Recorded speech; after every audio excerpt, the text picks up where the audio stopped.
আসসালামু আলাইকুম। প্রিয় দর্শক, আপনাদের নিশ্চয়ই দুদিন আগের একটা খবরের কথা মনে আছে। খবরটা কী ছিল? খবরটা এমন ছিল যে বাংলাদেশ রাশিয়া থেকে তেল কিনতে চায় এবং রাশিয়া থেকে সেই তেল কেনার ব্যাপারে যুক্তরাষ্ট্র বাংলাদেশকে অনুমতি দিয়েছে 60 দিনের জন্য, মানে 2 মাসের জন্য। যে 2 মাস সময়ের মধ্যে তোমরা রাশিয়া থেকে তেল কিনতে পারো। আপনাদের মনে একবার প্রশ্ন হয়নি যে তেল কিনবে বাংলাদেশ, বেচবে রাশিয়া, অনুমতি দেবে যুক্তরাষ্ট্র? কেন? যুক্তরাষ্ট্র কি আমাদের মালিক? আমরা কি আমাদের সমস্ত কিছু যুক্তরাষ্ট্রের কাছে বন্ধক দিয়েছি? যুক্তরাষ্ট্র না চাইলে কি আমাদের তেল কেনার কোনো অধিকার থাকবে না? যুক্তরাষ্ট্র যা বলবে আমাদের কি তাই শুনতে হবে? যদি এমন হয় যে অন্য একটা দেশ আমাদের দেশের উপর এই ধরনের অধিকার ফলাতে আসে, অথবা আমরা এ ধরনের ওদের কাছ থেকে এ ধরনের অনুমতির জন্য অপেক্ষা করতে থাকি, তারা বললে কিনতে পারবো, না বললে কিনতে পারবো না, তারা বললে খেতে পারবো, তারা না বললে আমি কিনতে পারবো না, খাদ্যদ্রব্য কিনতে পারবো না, তেল কিনতে পারবো না, এই যদি হয় সম্পর্ক, সেই সম্পর্ককে আপনি কীভাবে আখ্যায়িত করবেন? তখন কি আমাদের এই দেশ, আমাদের এই সরকার, আমাদের এই দেশের মানুষ, তারা কি নিজেদেরকে স্বাধীন বলে দাবি করতে পারবে? আমরা কি একটা সার্বভৌম রাষ্ট্র আর থাকবো? আমাদের কিন্তু এটাই সবচেয়ে বড় দুঃখ ছিল। বলা হতো নানাভাবে যে এই দেশটা নাকি শেখ হাসিনা ভারতের কাছে বিক্রি করে দিয়েছে, আমরা নাকি ভারতের ভৃত্যে পরিণত হয়েছি, আমরা নাকি ভারতের অনুমতি ছাড়া কিছুই করতে পারি না। এই সমস্ত কথা কিন্তু বলা হতো, পুরো সময়টা ধরেই বলা হতো। শেখ হাসিনার 15 বছর ধরে এই কথাগুলো আমরা শুনতে শুনতে আমাদের কান ঝালাপালা হয়ে গিয়েছিল। শেখ হাসিনার পতনের পর নতুন যে সরকার এসেছিল, সেই সরকারও বারবার বলার চেষ্টা করেছে যে ভারতের সঙ্গে আমাদের একটা দাসখত আছে। ওই সরকারে যারা বিদেশ থেকে যারা নাকি তার পিআরের চাকরি করতো, মানে পিআরের ভূমিকায় যারা ছিল শুরুর দিক থেকে, সরকারকে যারা সাপোর্ট দিত এবং বলতো, এই প্রথম একটা সরকার পাওয়া গেল যা নাকি ভারতের সঙ্গে বুক চিতিয়ে মেরুদণ্ড সোজা করে বার্গেইন করছে। কেবল তাই নয়, এমনও বলা হতো, থ্রেট দেওয়া হতো যে ভারতের যে 7 সিস্টার আছে সেগুলো কিন্তু আমরা ডিস্টার্ব করব যদি আমাদের কিছু করতে আসে। তার মানে ভারতের সঙ্গে যে আমাদের দাসখত চুক্তি ছিল, এটা নিয়ে কিন্তু নানা আলাপ হয়েছিল। মাঝখানে আমরা একবার এমনও দেখলাম, আমি যাকে শিশু উপদেষ্টা বলতাম তখন, মিস্টার আসিফ মাহমুদ সজীব ভুঁইয়া, উনি একবার একটা তালিকা প্রকাশ করলেন যে এই সরকার দায়িত্ব নেওয়ার পর ভারতের সঙ্গে যে দাসত্বমূলক চুক্তিগুলো ছিল সেখান থেকে প্রায় 10টা চুক্তি আমরা বাতিল করে দিয়েছি। এরকম একটা তালিকা উনি প্রকাশ করলেন যে আরও বাতিল করা হবে, বড় একটা তালিকা, তার মধ্যে কোনটা কোনটা বাতিল করা হয়েছে তা উনি দেখালেন। পরে দেখা গেল যে ওই সরকারেরই ওনারই সহকর্মী পররাষ্ট্র সচিব, পররাষ্ট্র উপদেষ্টা যিনি ছিলেন মিস্টার তৌহিদ হোসেন, তিনি বললেন যে যে চুক্তির কথা বাতিলের কথা বলা হয়েছে এই চুক্তিগুলি আসলে এক্সিস্টই করে না, এ ধরনের কোনো চুক্তিই নাই। তার মানে পুরাই ভুয়া, মানে হাওয়ার উপরে উনি একটা মেরে দেয়া মার্কেট তার পক্ষে নেওয়ার চেষ্টা করছেন, মানুষের সেন্টিমেন্টকে এক ধরনের প্রতারণা করেছেন। এই ধরনের লোক সেই সরকারে ছিল। সারাক্ষণ তারা ভারত বিরোধিতা করত এবং ভারত আমাদের সব কিছু নিয়ে যাচ্ছে, ভারতের অনুমতি ছাড়া আমরা কোনো কিছু করতে পারছি না, ভারত আমাদের উপর চেপে বসে আছে, প্রভু হয়ে আছে, এইগুলি বলা বলি করত। কিন্তু তারা এই সময়ে, এই 1.5 বছরে একটাও দেখাতে পারেনি যে ভারতের সঙ্গে বাংলাদেশের কী কী চুক্তি শেখ হাসিনা করেছিল যে নাকি দাসত্বমূলক এবং যেগুলো নাকি তারা বাতিল করে দিয়েছে। তারা কিছুই বাতিল করেনি। যে চুক্তির কথা আমরা খুব বলা বলি হতো যে আদানি থেকে বিদ্যুৎ আনি আমরা, সেই বিদ্যুৎটা দাসত্বমূলক, এবং ওই সরকার দায়িত্ব নেওয়ার পর প্রথম যে ঋণটা টাকাটা পরিশোধ করেছে এটা কিন্তু আদানিটা শোধ করেছে। এই হলো আমাদের সরকারের অবস্থা। 1.5 বছর তারা ওই চুক্তিতে রিভিউ করতো, বাতিল করতো, কিচ্ছু করেনি। এই যদি হয় বাস্তবতা, তখন এই সরকার, ওই সরকার, ওই অন্তর্বর্তীকালীন সরকার, তারা একদম ক্ষমতা থেকে নেমে যাওয়ার ঠিক 3 দিন আগে যুক্তরাষ্ট্রের সঙ্গে একটা চুক্তি করেছে। এগুলো বাণিজ্য চুক্তি, এবং সেই বাণিজ্য চুক্তির নন ডিসক্লোজার বাণিজ্য, মানে ওই চুক্তিটা কী করেছে তারা যাওয়ার আগে একদিনের জন্য প্রকাশ করেনি। আমাদের সরকার এখনও আনুষ্ঠানিকভাবে সেই চুক্তিটা কিন্তু প্রকাশ করেনি। বিভিন্নভাবে ওদের যুক্তরাষ্ট্রের বিভিন্ন নথি থেকে, বিভিন্ন থেকে আমরা চুক্তি সম্পর্কে কিছু কিছু জানতে পেরেছি। এই যে আমি বললাম যে রাশিয়া থেকে তেল কিনতে যুক্তরাষ্ট্রের অনুমতি লাগবে, এটা কিন্তু ওই চুক্তির কারণে।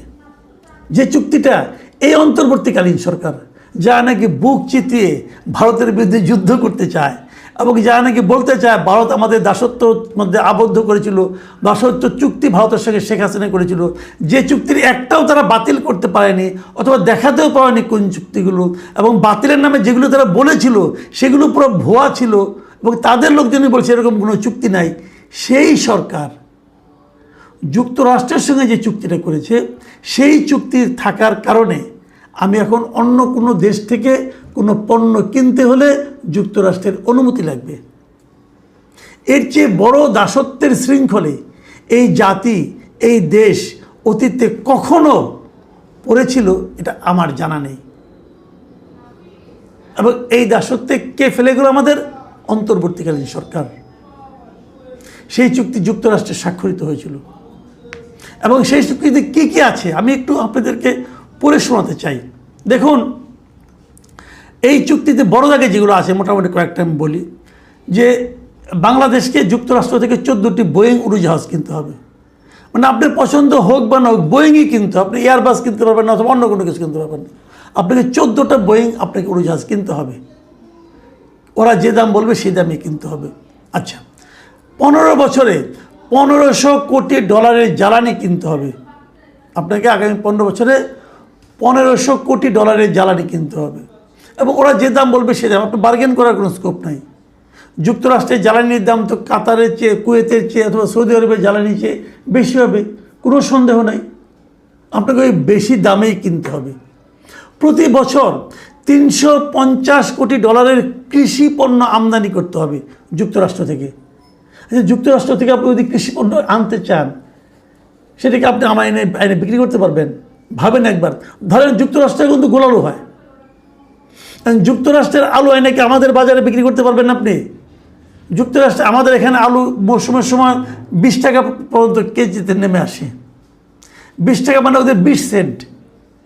ওই টাকা আপনি যুক্তরাষ্ট্রে আলু পাবেন, আবার সেটা এত দূর থেকে পরিবহন করেন পাবেন, কিন্তু আপনাকে কিনতে হবে। কেনার পর আপনি কী করবেন? আপনি নিয়ে ফেলাই দেন অথবা যা ইচ্ছে তাই করেন, কিন্তু আপনাকে কিনতে হবে।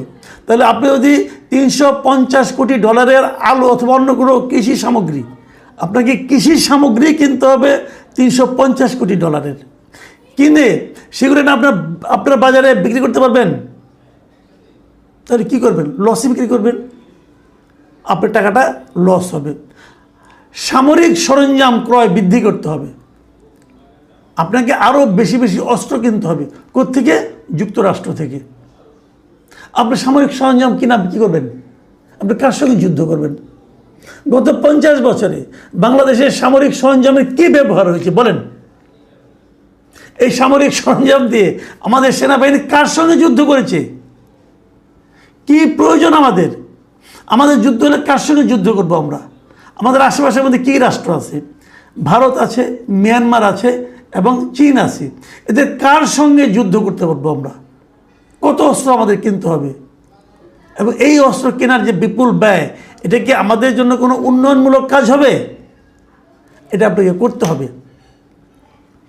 তারপর কিছু নির্দিষ্ট দেশ থেকে সামরিক সরঞ্জাম ক্রয় সীমিত রাখার চেষ্টা করতে হবে। মানে আপনি যদি কিছু কিনতে চান, আপনি অনেক কম দামে চীন থেকে কিনবেন অথবা ভারত থেকে কিনবেন, সেটা আপনি পারবেন না, আপনাকে ওনার কাছ থেকে কিনতে হবে।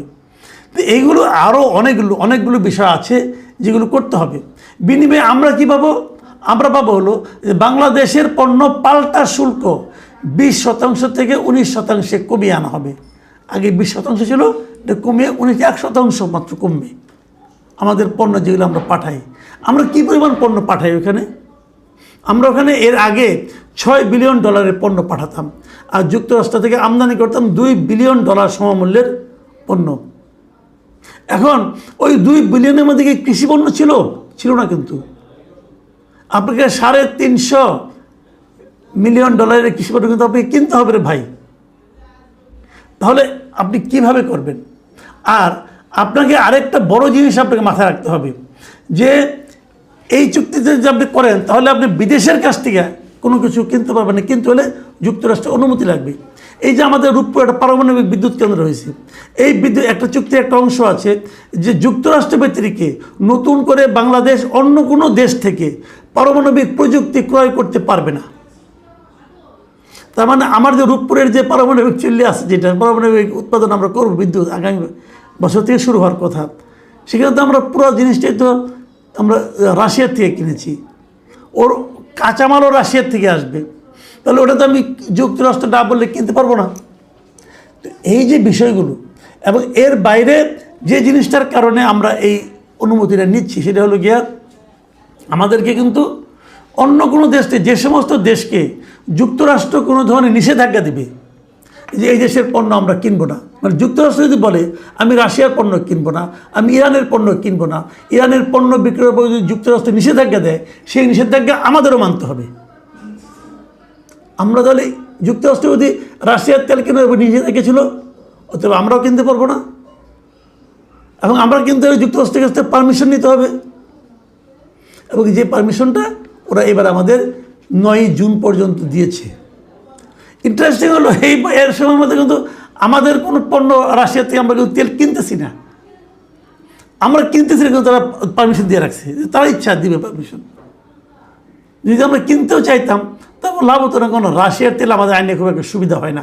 যাই হোক, এই যে বিষয়গুলো, এখন প্রশ্ন হলো এই ধরনের একটা চুক্তি অন্তর্বর্তীকালীন সরকার কেন করলো, কার মাধ্যমে করলো, কার স্বার্থে করলো? এটা স্পষ্ট আমি মনে করি এটা নিয়ে সংসদে আলোচনা হওয়া উচিত ছিল। সংসদে এত কিছু আলোচনা হচ্ছে, এই চুক্তির আলোচনা হচ্ছে না। তেল গ্যাসের চেয়ে এটা বড় সমস্যা, এটা আজকে দেখলাম বলেছেন একটা অনুষ্ঠানে মিস্টার দেবপ্রিয় ভট্টাচার্য। উনি বলছেন যে তেল গ্যাসের যে সমস্যা তার চেয়ে বড় সমস্যা হলো যুক্তরাষ্ট্রের সঙ্গে করা এই বাণিজ্য চুক্তি। এটা নিয়ে কোনো আলোচনা হচ্ছে না, সরকার আলোচনা করছে না, বরঞ্চ এই চুক্তির যিনি মূল হোতা, অন্তর্বর্তীকালীন সরকারের ওই সময় যিনি ওই চুক্তির জন্য যুক্তরাষ্ট্রে চলে গিয়েছিলেন ডক্টর খলিলুর রহমান, তাকে এই সরকার পররাষ্ট্রমন্ত্রী বানিয়েছে। ব্যাখ্যাটা কি? সহজ ব্যাখ্যা, আমি ব্যাখ্যাটা করে দিচ্ছি। ব্যাখ্যাটা হলো, আসলে আমি বারবার প্রশ্ন করছিলাম না যে হোয়াই ডক্টর খলিলুর রহমান, তাকে কেন এই সরকার পররাষ্ট্রমন্ত্রী বানালো? কারণ এই একটাই, তাকে যুক্তরাষ্ট্র বসিয়েছে, অথবা সে যুক্তরাষ্ট্রকে বলিয়েছে যে আপনারা আমাকে সরকারের মধ্যে রাখেন, তাহলে আপনাদের এই চুক্তিগুলি যাতে নাকি নষ্ট না হয়, ভেঙে ফেলতে না পারে, চুক্তিগুলি বাতিল করতে না পারে, সেই কাজটা আমি করে দেব। এবং সে প্রতিনিয়ত সরকারকে জুজুর ভয় দেখাতে থাকবে যে চুক্তিগুলি বাতিল করা যাবে না। এই লোকটা তো এই দেশের নাগরিকই না, আমি বহুবার বলেছি। সে দীর্ঘদিন ধরে আমেরিকায় ছিল, হঠাৎ করে উড়ে এসে বড় বড় কাজ করছে, মানে সুচয়ে ঢুকে এখন ফাল হয়ে বেরোচ্ছে। দেশটাকে কত বড় ক্ষতি করে দিয়েছে। যারা এতদিন ধরে কথা বলতেন যে আমরা অন্য দেশের অনুগত হয়ে যাচ্ছি, তাদেরকে দেখিয়ে দিয়েছে যে অন্য দেশের প্রজা, অন্য দেশের চাকর এবং নিজের সার্বভৌমত্ব কীভাবে নষ্ট করতে হয় তার জার্জল্যমান মানে উদাহরণ এই ডক্টর খলিলুর রহমান, ডক্টর ইউনুস গং আমাদেরকে উপহার দিয়ে গেছে। আমরা এখান থেকে কী করে বেরোবো?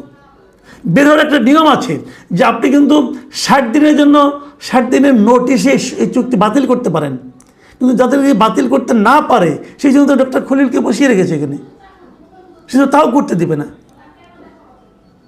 প্রিয় দর্শক, একবার ভাবুন আমরা কোথায় আছি, আমরা কিভাবে আছি, আমরা কতটা স্বাধীন আছি এবং কতটা পরাধীনতার শৃঙ্খল আমাদের পরিয়ে দিয়ে গেছেন এই ডক্টর ইউনুস, ডক্টর খলিল গংরা। প্রিয় দর্শক, এখন এই পর্যন্তই।